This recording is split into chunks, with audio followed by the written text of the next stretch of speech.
اگے جا رہے ہیں بیچار مطلب لوگ نیڑے ذری کا چیر بھی کرنا ڈیرا تم آسانی پہ پڑ جائیں گے. خوش ہے تم نہیں اردو میں یہ بات بتائیں گے ہم جو آپ کر رہے ہیں. ٹھیک ہے اردو میں مہربانی شکریہ. ہم تو پہلے تو تحریک لبیک والوں کی شکریہ ادا کرتے ہیں اور خصوصاً جو ہم ڈاکٹر شفیق امینی صاحب کی اور اس کے ساتھ کوآپریشن جو کتنے بندوں نے بھی کیا ہوا ہے. ادھر اس ٹیم کے ساتھ حفیظ صاحب آئے ہیں اور باقی جو آپ کا نام ہے میاں اکمل حسین صاحب آئے ہیں. اس ٹیم کی ہم شکریہ ادا کر رہے ہیں کہ یہ ڈسٹرکٹ سوات کا آخری سرح ہے چترال کے ساتھ ملا ہوا ہے اور یہ بہت دشوار گزار راستے پہ آئے. آپ دیر پہ کمراٹ پہ اس پہاڑی پہ اتر کے ادھر آئے. یہ یقیناً یہ سچی بات ہے پہلی جو اتنی ریلیف کسی بھی نہیں اپڑائی نہ ایک ادارہ نے اپڑائے نہ گورنمنٹ نے اپڑائے کسی نے آپ لوگوں نے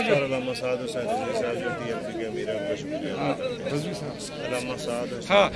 اور جو مرکزی جو ہے ہمارا جو تحریک لبیک کا جو ہمارا علامہ صاحب حسین رضوی صاحب جو تحریک لبیک کا مرکزی جو ہے وہ امیر ہے اس کا ہم خصوصاً شکریہ ادا کر رہے ہیں کہ اسے یہ پہاڑی میں اور پہاڑ کے آخر سرے میں جو گجر گبرال میں وی سی گبرال میں یہ لوگ نہیں بلائے اور ان کو ترجیح دی. یہ صرف 1 سے 1.5 گھنٹے کا راستہ تھا جو یہ تباہ ہو چکا تھا. اب یہ 20-25 گھنٹے کا راستہ طے کر کے یہاں پہ تحریک لبیک والے پہنچے ہیں. بالکل اس میں شک نہیں. آپ جو کس راستے پہ آئے ادھر کا مقامی لوگ جو ہے نا جو بہت ایمرجنسی نہ ہو کہ اس راستے پہ وہ نہیں جاتے.